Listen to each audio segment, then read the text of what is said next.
Uno de los campos de acción más importantes de la ingeniería aeronáutica es el diseño de componentes. Ya sea que se esté diseñando un producto clase 1, clase 2 o clase 3, nosotros como ingenieros siempre vamos a tener la necesidad de diseñar.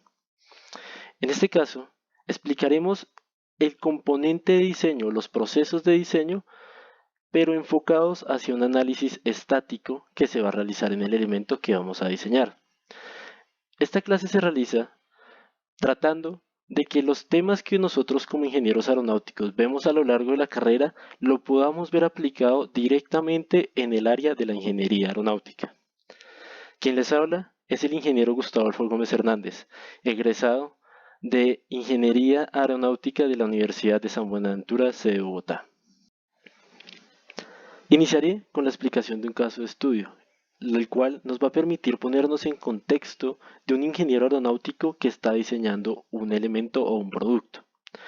Hablaremos de la normativa de certificación aeronáutica, la cual va a generar las pautas que debe cumplir el elemento diseñado para las aeronaves. Luego, se hablará de una propuesta de diseño, la cual debe satisfacer los requerimientos del cliente, además de las certificaciones y normativas aeronáuticas.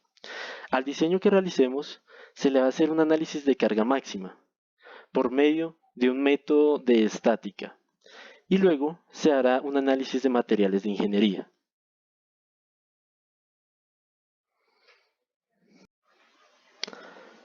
Caso de estudio. Diseño de un rack para transportar muestras geológicas. En este momento tenemos que situarnos en los pies de un ingeniero aeronáutico que está trabajando para el Servicio Geológico Colombiano.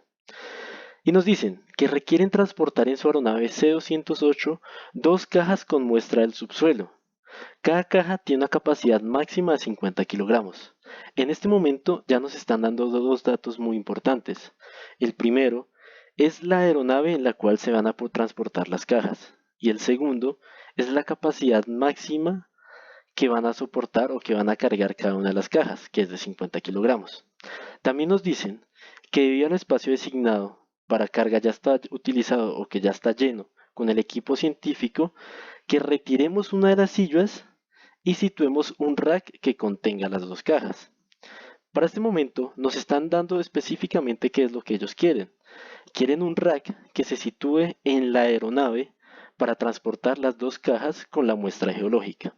Conociendo los requerimientos del cliente, ya podemos iniciar el proceso de diseño y el primer paso es la revisión de la certificación aeronáutica. Para este caso utilizaremos las regulaciones del Código Federal de Estados Unidos, el cual por medio de su sistema de títulos y subtítulos vamos a encontrar las regulaciones que van a aplicar para el caso de estudio. Y nos vamos a dirigir específicamente a la parte 23, que nos habla de los estándares de aeronavegabilidad para aeronaves categoría normal. ¿Y cómo sabemos que nuestra aeronave es categoría normal? Lo tendremos que ver dentro de los elementos o las subpartes de este código. También vemos que una parte muy importante es la subparte C, que habla de estructuras. ¿Y por qué es importante? Porque en el proceso de diseño del elemento que vamos a diseñar, que es el rack, solo vemos que hay una afectación a la parte estructural de la aeronave. La parte 23 también tiene otros componentes que hablan de diferentes partes de la aeronave, pero como el diseño del rack solo afecta la parte estructural, vamos a fijarnos en esta sección. En este momento, el ingeniero aeronáutico debe hacer una revisión muy detallada de cada uno de los componentes de la normativa, iniciando por la sección 23-2005, el cual nos va a decir si la aeronave que estamos trabajando es FAR 23 y va a decir que es una configuración de 19 puestos o menos y va a tener un máximo peso de despegue de 19.000 libras o menos. El caso del C-208 por certificado tipo dice que tiene un peso máximo de despegue de 9.000 libras, es decir, la aeronave sí clasifica como FAR 23. Para conocer cuáles son las cargas máximas que debe soportar el rack de las cajas, tenemos que buscar cuáles son las condiciones más críticas y ellas las encontramos en las condiciones de emergencias descritas en la sección 23, 22, 70 en el párrafo A, sección 3. Y nos comenta que los elementos de masa dentro o a popa de la cabina que puedan lesionar a un ocupante experimentan cargas de inercia estática máxima que probablemente se produzcan en un aterrizaje de emergencia. Es decir, que los elementos que estén dentro de cabina deben soportar esas cargas máximas a la hora de un aterrizaje de emergencia. Nos dirigimos ahora al párrafo E de la misma sección, que nos dice que cada compartimiento de equipaje y carga debe estar diseñado para su peso máximo de contenido y para las distribuciones de carga crítica en los factores de carga máxima correspondientes a las condiciones de carga en vuelo y en tierra determinados según esta parte. Es decir, aquí nosotros tenemos que analizar la caja con los 50 kilogramos máximos. No podemos decir un caso en el que no vaya completamente la caja cargada con el material de prueba, sino que vamos a decir el máximo que va a tener la caja, que van a ser los 50 kilogramos.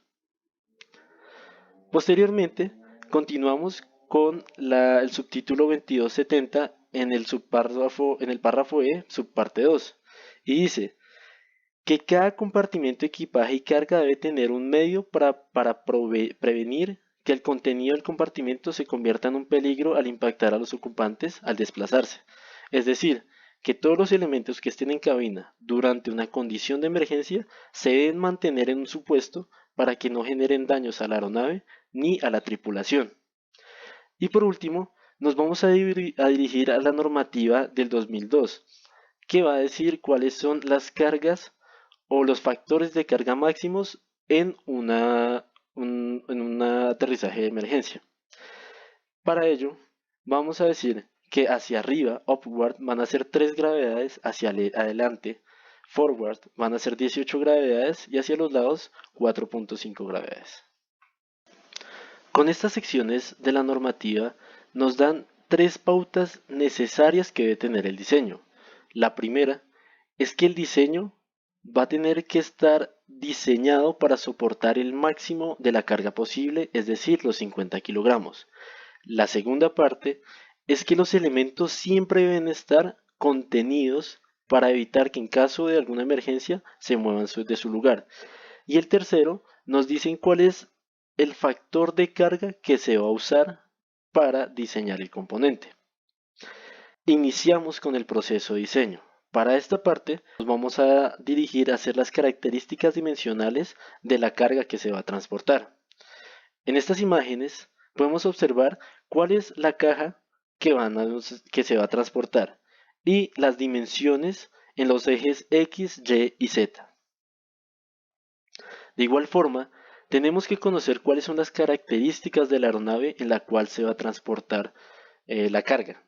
Podemos observar en esta foto cuál es la configuración que tiene la aeronave, en la cual vemos todas las sillas y, como nos decía el ejemplo, tenemos que retirar una de estas sillas y situar el rack sobre los seat tracks que se ven en la pantalla. Para este ejemplo, mandamos a retirar todas las sillas y tenemos que tomar dimensiones de la diferencia entre los seat tracks de la aeronave. Aquí los podemos observar y vemos que la aeronave cuenta con 5 seat tracks de donde podemos sujetar el rack. Estas dimensiones las podemos tomar en el lugar o dirigiéndonos a los manuales de la aeronave.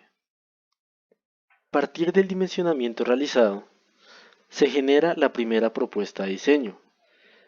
Es una estructura de 24 miembros, la cual va a estar direccionada en la posición forward de la aeronave, como lo muestra la flecha. Esta estructura se realiza pensando para que soporte las cargas inerciales máximas en una condición máxima de emergencia, que es el caso forward de 18 gravedades.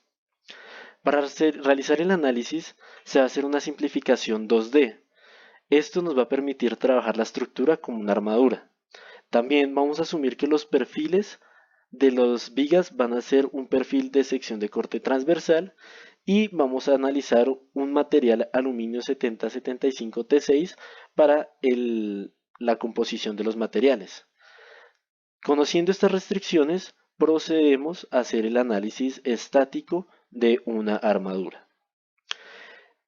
En esta primera parte tenemos el diagrama de cuerpo libre de la estructura en forma de armadura y vemos que se tienen dos fuerzas aplicadas en la dirección forward de la aeronave. Estas fuerzas van a corresponder a la carga de las dos cajas en la armadura. Para conocer cuál es la magnitud de ese vector, vamos a multiplicar la masa máxima, que son los 50 kilogramos, por la aceleración por el factor de carga máximo. En este caso, para la fuerza 1, que es la superior, van a ser 50 kilogramos multiplicado por 9.81 metros sobre segundo al cuadrado por el factor de carga, que son 18 gravedades, obteniendo una fuerza de 8.829 newtons. La fuerza 2, al igual que la fuerza 1, son 50 kilogramos, podemos decir que la fuerza 1 y la fuerza 2 son las mismas. Ya con esto podemos generar el diagrama de cuerpo libre de toda la estructura. Y esto es muy importante a la hora de realizar un análisis por tipo armadura o tipo truss. Vemos las dos fuerzas de 8.829 newtons, cada una aplicándose en dos puntos diferentes de la estructura. Y se ven las reacciones de los soportes. El soporte A, como vimos en la parte anterior, es un soporte de una restricción nada más, que va a ser en el eje normal. Y la estructura o en el soporte B van a tener un soporte anclado que va a generar dos restricciones, en X y en Y. Iniciamos Iniciamos el análisis estático a través de la armadura truss con el diagrama de cuerpo libre de toda la estructura. En este momento vamos a hallar tres ecuaciones de la estática que nos van a permitir conocer las incógnitas que tenemos referente a los soportes generales de la estructura.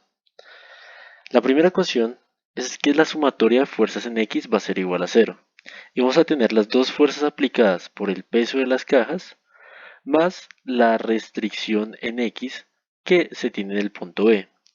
Al despejar esta incógnita obtenemos que el valor en X va a ser de 17.658 newtons. La sumatoria de fuerzas en Y va a ser igual a 0. En este momento solo tenemos dos fuerzas actuando en este eje, la componente de Y en A y la componente de Y de B. Y como tenemos estas dos incógnitas, acudimos a la tercera ecuación de la estática, la cual es la sumatoria de momentos respecto a algún punto. En este caso, escogeremos el punto B, ya que al aplicar el análisis de momentos en este punto, se van a eliminar la mayor cantidad de incógnitas. Iniciamos con la fuerza de 8.829 newtons, que es la F1, aplicada a 0.6 metros del punto B. También vamos a sumar la reacción de la carga de la fuerza F2, que es 8.829 newtons a 0.3 metros. Y esta va a estar restada por la reacción en AY o en el punto A, que va a estar respecto al punto B a 0.5 metros. Despejando esta ecuación y hallando el valor de la componente de A en Y, obtenemos un valor de 15.892.2 newtons. Ya con este valor podemos regresar a la ecuación de fuerzas en Y despejar de ella la reacción en B. Y sabemos que va a ser menos 15.892.2 newtons. ¿Qué quiere decir este negativo? Que en el diagrama de cuerpo libre debemos cambiar la dirección del vector de fuerza del punto B. Ya conocemos las fuerzas que nos puede dar el diagrama de cuerpo libre de toda la estructura, pero es necesario conocer cuáles son las reacciones en cada uno de los elementos de la armadura. Es por eso que iniciamos con el método de juntas. Primero haremos el análisis de la junta F y vemos que la junta F va a tener la componente de fuerza del elemento eco Fostrock y el componente de fuerza del elemento Fostrock delta. ¿Y qué pasa con esta junta? La junta F solo estará en equilibrio si las fuerzas en ambos miembros es igual a 0. ¿Y por qué decimos eso? Lo vamos a comprobar a través de las ecuaciones de la estática. Decimos, la sumatoria de fuerzas en X es igual a cero. ¿Cuántas fuerzas en X hay? La única fuerza en X es F eco Fostrock. Y en Y va a ser lo mismo, solo va a estar la fuerza de Fostrock delta, que va a ser igual a cero. Podemos decir a partir de este análisis que los elementos F eco Fostrock y el elemento Fostrock delta es un elemento de fuerza cero. Continuamos con la junta E y vamos a usar cuáles son las fuerzas que están soportadas en este elemento. Iniciamos con la fuerza de 8.829 newtons y dos reacciones de los componentes Fostrock, eco Charlie y eco delta. Con estos elementos podemos generar un triángulo de fuerzas que también vamos a relacionar con las dimensiones del triángulo que se está generando entre los miembros de la estructura. Y podemos ver que el vector 0.5 lo vamos a relacionar con el vector de fuerza de 8.829 newtons. El vector de fuerza eco Charlie va a estar relacionado con el 0.3 y el vector eco delta va a estar relacionado con el 0.58, que es la dimensión de la hipotenusa de este triángulo rectángulo. Con estos elementos podemos plantear una ley de semejanza de triángulos semejantes, en la cual nos va a permitir despejar las componentes del miembro del miembro eco delta y del eco Charlie. Podemos ver que el componente eco delta va a estar a tensión. ¿Y por qué? Cuando se analizan las juntas, la junta va a tener las fuerzas en dirección opuesta a como están en los miembros. Y eso es una regla que se debe realizar durante todo el proceso que se está haciendo el análisis de las juntas. Entonces podemos observar que el elemento eco delta está a tensión porque en la junta esta fuerza está saliendo. O sea, el elemento va a estar a tensión y por el contrario, el elemento eco Charlie va a estar a compresión. Y es importante que nosotros especifiquemos en qué dirección están soportando las cargas cada uno de los elementos. El punto E va a estar sujeto a tres fuerzas, que son las componentes o las reacciones del elemento eco delta, del elemento Charlie delta y del elemento delta bravo. Como lo explicaba anteriormente, cuando los vectores de fuerza de los elementos están a tensión, la junta D va a sentir o va a ejercer esa fuerza en un sentido contrario y con la misma magnitud. Es por eso que podemos generar el siguiente triángulo de fuerzas. Y haciendo la relación con el triángulo de las dimensiones de la estructura, podemos aplicar la ley de triángulos semejantes. Y de esta forma conocer cuáles son las cargas que se están aplicando en el elemento Charlie delta, que son 8.829 newtons a compresión, y el elemento delta bravo, que son 5.297.4 newtons a tensión. Continuamos con la junta B. Esta junta va a estar sujeta a tres elementos de la estructura: el elemento alfa beta, el elemento Charlie beta y el elemento delta bravo. Además, va a estar sujeto a dos fuerzas que ya hallamos en el elemento estructural del principio, que es las componentes o las reacciones de fuerzas del soporte en X y del soporte en Y. Para este punto debemos hacer un análisis estático, ya que la cantidad de vectores de fuerza no nos va a permitir generar un triángulo de fuerzas. Es por eso que empezamos con la sumatoria de fuerzas en Y, va a ser igual a 0. Empezando por la fuerza del componente delta bravo que hallamos anteriormente, que es de 5.297.4 newtons. A eso le vamos a restar la componente de la reacción del soporte, que es 15.892 newtons, y le vamos a sumar la componente de este vector, que es el Charlie Bravo, para su contribución en el eje Y. Y con esto vamos a poder despejar la ecuación diciendo que la fuerza en el componente Charlie Bravo es de 20.483.28 newtons, atención, y generando la sumatoria de fuerzas en X que van a ser igual a 0, empezando con la fuerza de 17.658 newtons positiva, que es la del soporte, le vamos a restar la componente del vector Charlie Bravo en X y le vamos a restar de igual forma la componente FAB, que es la fuerza de este elemento alfa Bravo. Al despejar esta ecuación, vemos que el componente alfa Bravo es igual a 0. Por último, tenemos el análisis en la junta A. Esta junta está soportando la carga del elemento alfa Charlie, la carga de la reacción del soporte en A y la fuerza AB, que habíamos calculado anteriormente y nos dio 0. Es por eso que hacemos un análisis estático y hacemos la sumatoria de fuerzas en Y, que es igual a 0. Y obtenemos que el elemento FAC es igual a la componente AY, que son 15.892.2 newtons a compresión.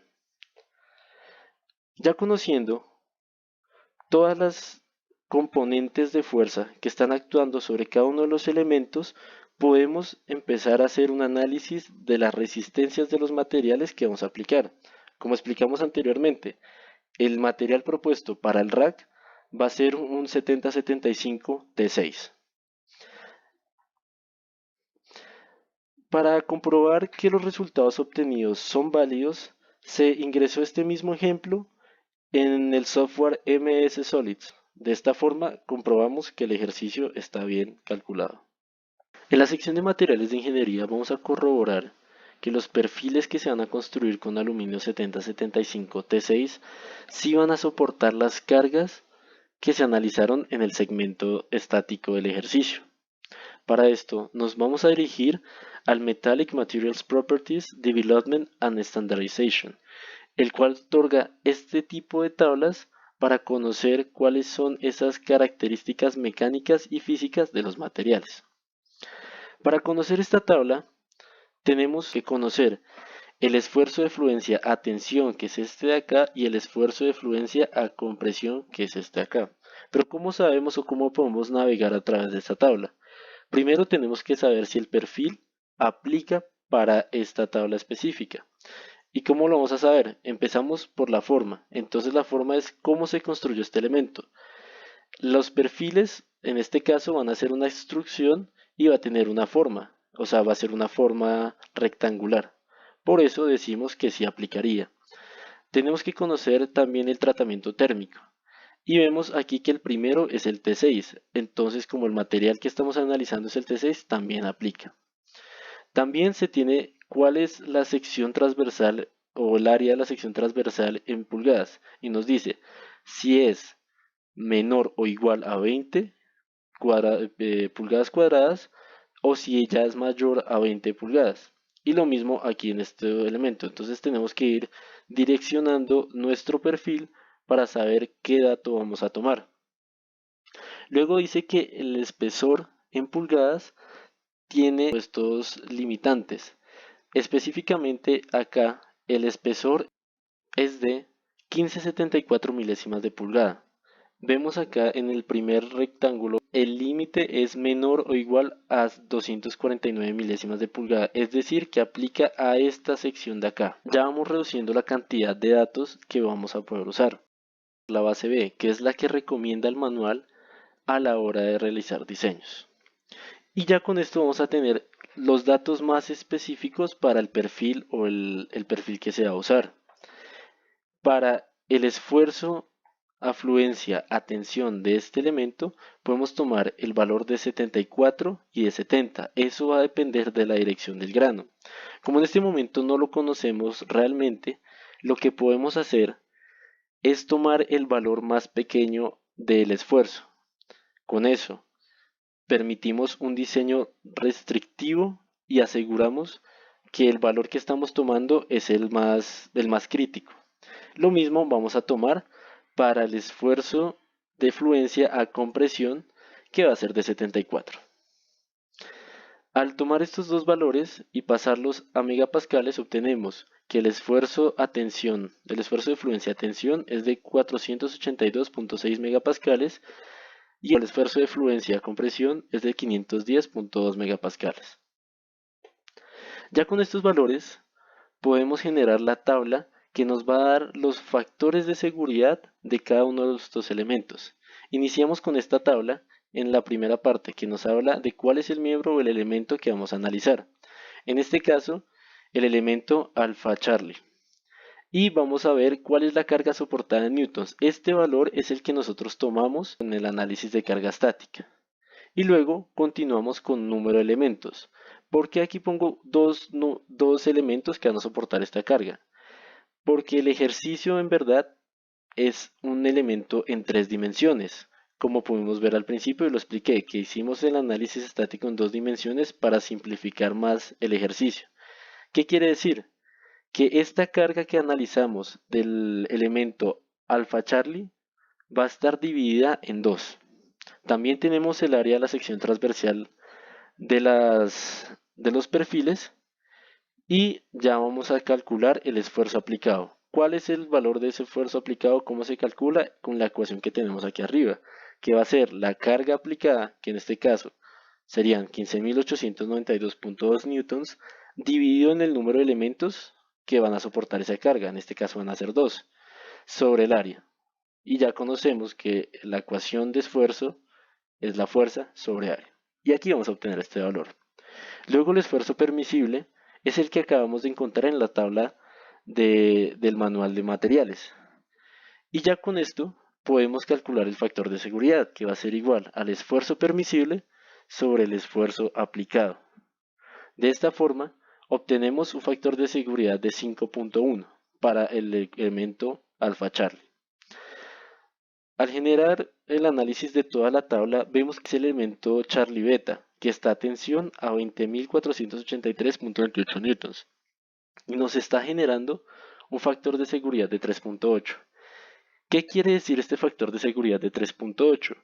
Es que el elemento va a poder soportar esa carga 3.8 veces más de la que estamos diseñándola. Es decir, que nos está manteniendo un margen de seguridad superior al que nosotros estamos diseñando. Por normativa aeronáutica se nos comenta o nos dice que siempre debe ser mayor a 1.5, es decir, que los factores de seguridad que estamos obteniendo están correctos. ¿Qué podemos diferir o qué conclusión tenemos? Que el material que estamos escogiendo para la estructura sí va a soportar las cargas en el estado más crítico. Con esto concluimos el ejercicio. Cabe resaltar que en un ejemplo de la vida real, nos haría falta hacer el análisis de más hardware aeronáutico, incluyendo los pernos de sujeción, pernos que conecten la estructura y demás elementos para asegurar que las cajas que se van a transportar no se vayan a mover. Pero ha servido como una forma de analizar y entender un poco cómo se desarrolla la estática en el desarrollo de un diseño aeronáutico. Gracias.